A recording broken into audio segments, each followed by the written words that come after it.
Hi all, this is your Professor Ian. Welcome to week 10 of English 7A.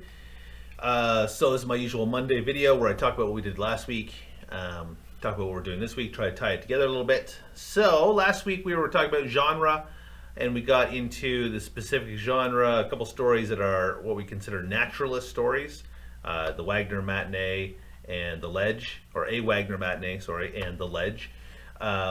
Two great stories that are exploring naturalism in different ways. So naturalism is a very pessimistic genre, probably why I like it so much. You know, I like darker stories and I like, sad things, especially in my fiction. But in naturalism, there's this real focus on, human places, kind, or humankind's place within the universe, being shaped by the environment, being shaped by human nature, being shaped by nature out there, right? So it's about this relationship that we have with the world and our place within it. And it's usually, again, a kind of depressing take on that, and we see that in both stories, right? We see, the ledge takes very much a kind of like man versus nature theme, right? And in this case, it's this big raw man as he's described. He's a lot of people point out he's an unlikable protagonist, right? He's mean to his wife. She's afraid to leave him because he might be violent, right? She says it's dangerous, or she thinks it's dangerous. He's gruff and kind of like, mean with the boys in an seemingly unreasonable way. He doesn't really have any reason to be gruff or mean to them. He gets, upset when he forgot his tobacco and or his booze, or one of the two, I forget. I think he forgot his tobacco. He's not a nice guy, right? And so, but he is a very capable man, right? He provides for his family. But his biggest flaw, right? He can be unlikable, but his biggest flaw is his arrogance, right? He thinks he can go out and go further than the other fishermen, and he's that capable. He's so sure of his own abilities that he doesn't really take the proper precautions, right? And we see that he forgets his tobacco, and then somehow the skiff gets loose, right? He makes this fatal mistake. We had this line early on. I think Adam was talking about this one. This could be one of those days where all the right conditions masked an incalculable flaw, right? So he thinks he has nature mastered, but the thing is in a naturalist story, nature is not something that cares about humanity, right? It's not something you can struggle against and win. Nature is this vast, uncaring thing, right? It's the world we live in. It's vast, it's uncaring, it's cold, it's not a place that cares about humans and relates to humans in that same way. And you can see that in the story, because if you read through it, look for any descriptions of nature. It's all very foreboding, kind of like dark. There's no sunny and light personifications of nature. Everything is very hostile and kind of alien to human endeavors, right? And that's a big part of this. And that's where we see his arrogance. He should realize his place within the universe, but he's so arrogant, he thinks he's capable of mastering it, that he gets him and his family in this terrible situation. As Elizabeth asked, the father had a lot of confidence to go out that far. With his pride hurt everyone? The answer is yes. Yeah, his hubris, his arrogance is what drives the story, and what drives a lot of naturalist stories. If you read a lot of Jack London, there's a lot of this hubris. To Build a Fire is a great example. I love using that story as well. So anyways, you get this great theme, you get this sad ending. A lot of people were upset by the dog. I always forget that the dog is in the story. I'm not much of a dog person, so I guess it just skims over me. I'm a father, so I can barely read the ending of this story. It's so sad, that moment of heroism at the end. And this brings us back to the protagonist, because he is this arrogant, unlikable guy, but he's not completely unlikable. When things really get bad and it's like, okay, we're doomed, there's these tender moments, and he is a loving man in some ways. And it just, it's this really interesting thing that Hall is doing with that tension around the character. He's not likable. I don't like him. He's, a mean, violent guy who's arrogant and all that other stuff. But at the same time, he's essentially human. He's like all of us, right? We're all struggling with our own flaws, but he loves his family and he'd do anything for them, even though he knows he can't ultimately. And that's kind of the position we're all in, right? We all struggle and we all have to face those limitations. So it's a really fun story that way. Maybe fun's the wrong word, it's dark. The other story, the Wagner, a Wagner matinee, and I think the title is interesting too. It's not the Wagner matinee; it's a Wagner matinee, right? The nephew in the story, the speaker, the narrator, he can go to a Wagner matinee every week if he wants. He can go all the time.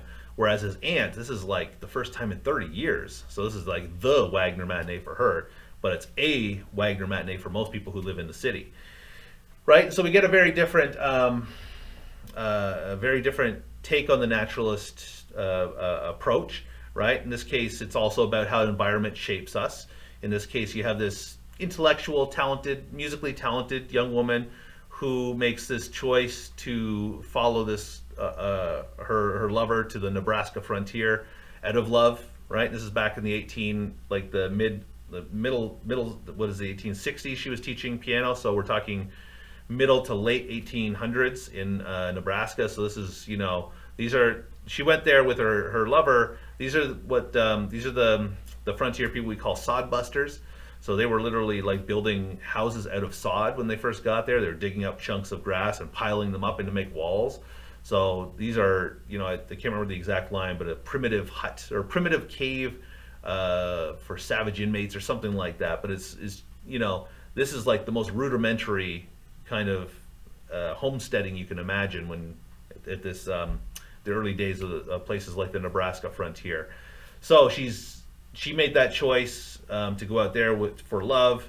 She gave up her artistic and intellectual pursuits for the most part. There's no pianos out there. She can read a little Shakespeare, but everything else is abandoned. And the result is she comes and those great descriptions when she arrives in Boston and her nephew meets her. Amanda noted, the nephew's description of the aunt. She writes, "That's an unfortunate way to describe your aunt." And then she goes on to say, "Oh, it just occurred to me the author uses this description, and she's described as almost a charred body arriving on the train. The author uses this description to emphasize the idea that she is in fact dead, albeit on the inside rather than literally actually dead." And I really like that observation because it is like a short line, but it does set the stage for how the aunt operates in this world. Like part of her is, has been buried 30 years ago on the Nebraska frontier. This intellectual life she could have led was sacrificed for this other life, and was it worth it? I mean, I don't know. She seems regretful at the end. So there's this other great line where the nephew writes or notes that the alkaline water there in the Nebraska frontier transforms the most transparent cuticle to a sort of flexible leather. Right, your cuticles are on your fingers, right, around your fingernails. That would be your cuticle, so kind of tender part of your fingers, because you're working all the time, doing all the kind of farm stuff, right? Your hands just get shredded, and it turns into a kind of flexible leather. So that's a really fascinating image, I find, because whenever we see a comparison of a human to an animal, we have to think, okay, well, what's happening here? I mean, she's literally being transformed into a kind of flexible leather, into a kind of animal state of being, right? There's other descriptions of that, like I mentioned, the savagery of the inmate's cave. I can't remember the exact line where he's describing those early sod-based houses that they had to live in. The environment that she chose to go to out of love has reduced her from full humanity and ability to appreciate Wagner and take part in this intellectual, artistic life into this almost animalistic existence, just working. And she's the rest of that description of her is great. When she first arrives, she's like, her eyebrows twitching and she's like shrunken. She's wearing this terrible old-fashioned dress from this local dressmaker who has no idea what style is at this point. Remember, this is this story would be set around 1900 perhaps, so internet and all that stuff doesn't exist. So the style she would look like she was stepping out of something from 50 years ago. It's just such a great description to show how she's been reduced by her choices and how the environment that she's chosen to live in has reduced her to this point. There's also some great writing points to take away. Both stories have great description. The Wagner matinee, the part where they go to the concert is really a masterclass in really getting into detail, because it goes through all the different songs and describes her reactions, and we get this real development of character through this pairing of the description of the aunt's reactions with the music, right? It's a really insightful and in-depth way to do it. It shows appreciation for the music, even if you're not familiar with a lot of these classical pieces, and I'm not a big classical music person, but you can feel the emotion, and like, you know, you can get into it based on the level of detail that Cather goes into in those scenes. So anyways, two great stories. I hope you got a lot out of them. In the flipgrid, The Ledge won by a couple votes. I noticed fewer people than usual posted videos in the flipgrid last week, so please do make sure you do that. They're just, you know, quick, easy, 0.5% of your final grade to secure, so do be sure to do that. Let's see, people liked how gut-wrenching The Ledge is, and yeah, it's a gut-wrencher. It's a Kleenex. It's definitely a too hanky read. Interesting message about arrogance. Yeah, the whole theme about arrogance and hubris. Some people like the Wagner matinee more. Ashley noted that she liked the Wagner matinee more because she really didn't like the protagonist, the man in The Ledge. And it's totally understandable. He's not a likable guy. But again, you do get this like really interesting tension between not liking him, but wanting him to survive and seeing his humanity at the end. And I think it's a really neat thing that Hall's doing with that. Anyway, so last week you also did a quick write, practicing trying to write a naturalist vignette, little scene, and you turn in your proposal for your second story, so I'll mark those soon. And then this week we're going to look at a couple science fiction stories, probably my favorite genre, Bloodchild and Standard Loneliness Package. One is by Octavia Butler, Bloodchild, and she's passed away, but she's this fantastic figure within the science fiction world. She's actually from I can't remember where it is, Rancho. She's from around here somewhere. Yeah, she's from the California, the LA suburbs.